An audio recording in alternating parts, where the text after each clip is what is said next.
here comes Kevin Sullivan. Hi, Kevin. How you doing? I'd like to show a tape here that I've made, made special.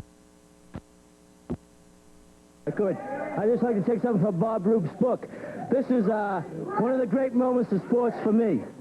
Okay, let's roll that tape right now. Kevin Sullivan and Bob Roop. I want the people in my movement to come and see this match because a lot of them couldn't come. They couldn't get in that night when I wrestled Roop, and a lot of them were shut-ins. As you can see here, I took the first fall on Bob Roop, and this is the second fall. I have him split open. He's bleeding pretty bad. He ran my head into the pole, and at this moment, all my fury and waiting to get at Roop came out, and I kind of pushed the referee around. I'm sorry I did that. But, Bob Roop, there's one for you. As you see, this is supposed to be the United States champion that I'm beating up on here. He never won a fall, and I think he won... I just had to watch that one more time when I hit him. Oh, beautiful. All the anguish that I felt all these months came out this night. And he's out on his feet. He took 19 stitches in the head. That one just about took him off his feet right there. I got to give credit what's due. At the end of this match, he's like a punching bag. His head was split completely open. Like I said, I gave him 19 stitches. And I was tired. I'm not going to make any bones about that. But as him being the United States champion, it's the first time in the history that the champion never took a fall against a challenger. As you can see his face right there. Well, this match, of course, wound up completely out of hand, and both of you wound up getting fined $1,000 for hitting the referee, but Kevin, you got pretty even with him. Hank, I never thought I'd like to lose my money, but the $1,000 was nothing. When I had him there, I told my movement what I was going to do to him. I told him how I was going to beat him, and I did. I beat him pretty bad. The only thing I'm sorry about that the United States Championship didn't change hands. But like I said before, the first time ever that the United States champion didn't take a fall against a challenger. And it took a whole ring full of guys to pull me off a Roop. I want everybody to watch this. Because, like I said before, without my movement, I couldn't have done this. Without the people behind me, and I just can't...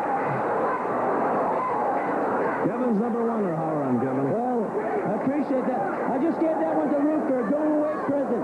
As you can see, as all the people here can see, and all the people at home can see, that's the United States champion getting dragged out on his backside with me running up and down like I said I would, and he can't have enough of me right here, because this is just like what I used to do in Boston. We used to have schoolboy fights sometimes, and Roop, when you go down, I'm not going to let you up. I waited a long time, brother, and this happens to be right now the happiest moment of my life, because I told my movement I was going to play back this film. I was going to show them what Roop was made of, and he's made of one thing, blood.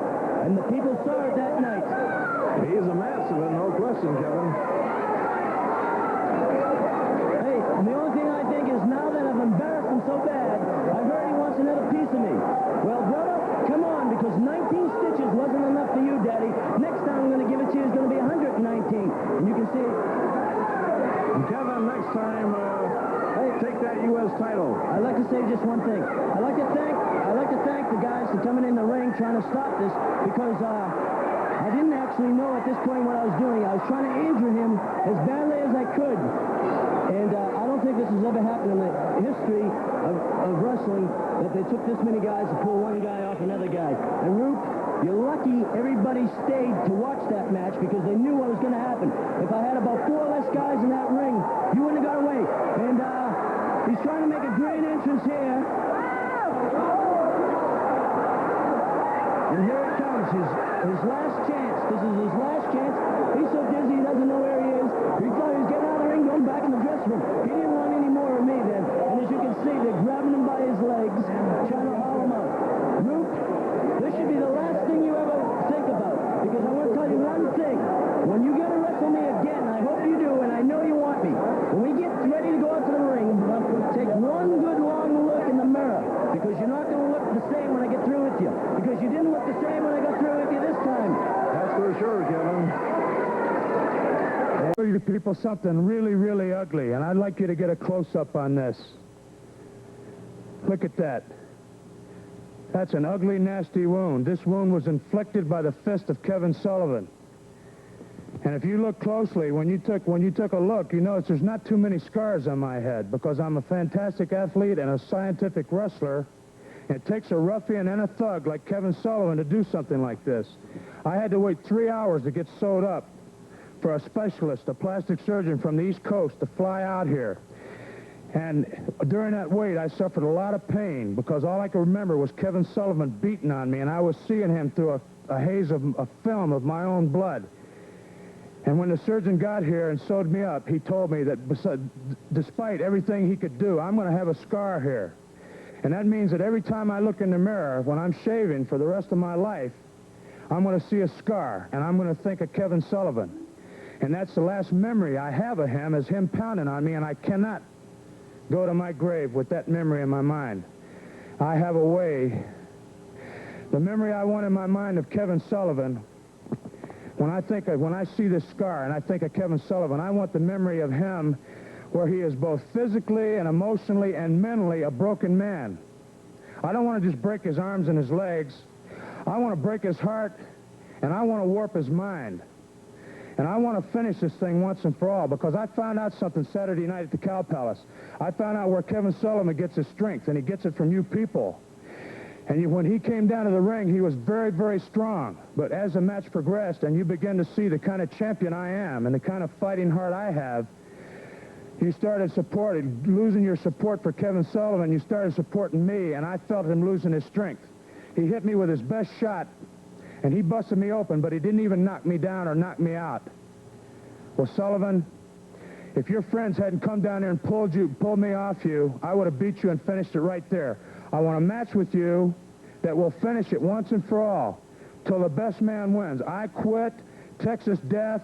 I don't care what kind of match it is, until one man cannot continue, because you and I both know in that last 30 seconds we were alone, you and I both know that I was the better man.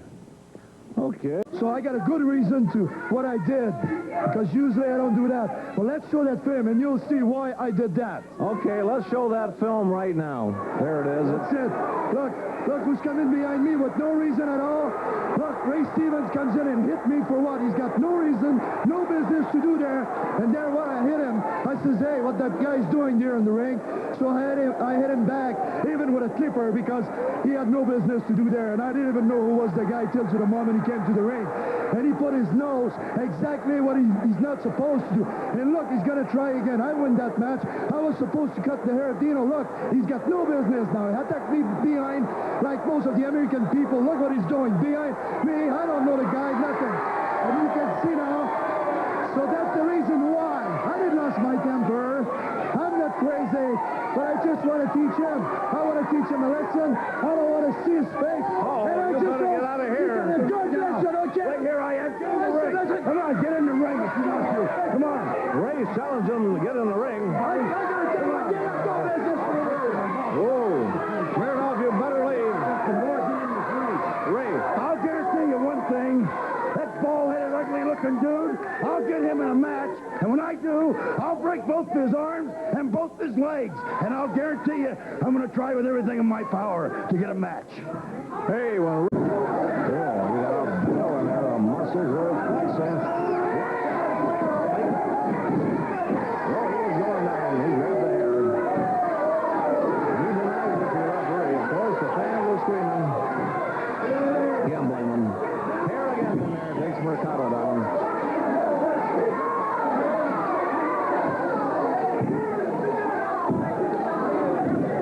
Mercado back to his feet now, just about. Well, now he's on his feet at the 1 meter.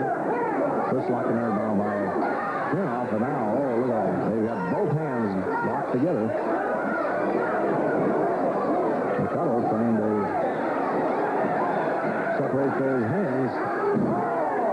He twists that arm around. Mercado with a smash in there. Good wrestling there by Juan Mercado. Juan Mercado. An arm lock from behind on Smirnoff. A big Russian with a controversial boot. And Mercado putting the pressure on the rest of the wrestling. Smirnoff, he wants to give it up. He says no. Again, Smirnoff saying no, no, no. We've had tremendous the strength of Mercado. And the knee in there takes Smirnoff down. Hammerlock by Mercado. Enrique Mercado, a hammerlock. Twists him completely around, gets those shoulders down there. One. Smirnoff bridging up very nicely. One count again on Smirnoff. Oh, punch in there by Juan. One. Two. Smirnoff edging up to the count of two and a punch in there by Mercado. Puts him back down. One. Smirnoff rolling over. Mercado with that hammerlock. Putting the pressure on. Smirnoff hollering, no.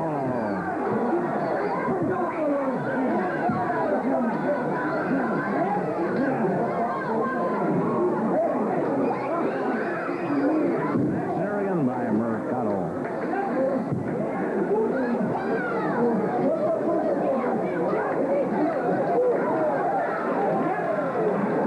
Back wristlock in there now. Reverse wristlock by Mercado. Oh. Listen, stay tuned now. As soon as this match is over, I'll have some big news on Kevin Sullivan. Looking him into the turnbuckles. Flicks his arm. Twists it around Mercado. Juan Mercado twisting that wrist around. He's got it good.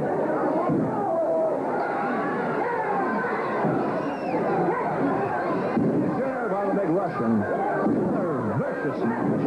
Mercado fighting back. One Enrique Mercado, come on. That's the big Russian. Whoa. Rolls him across the ring. Floors him. There's the press. One. That's all. Russian off the count of one. Mercado in there again. Twists that wrist around. There's a bit of the turnbuckles.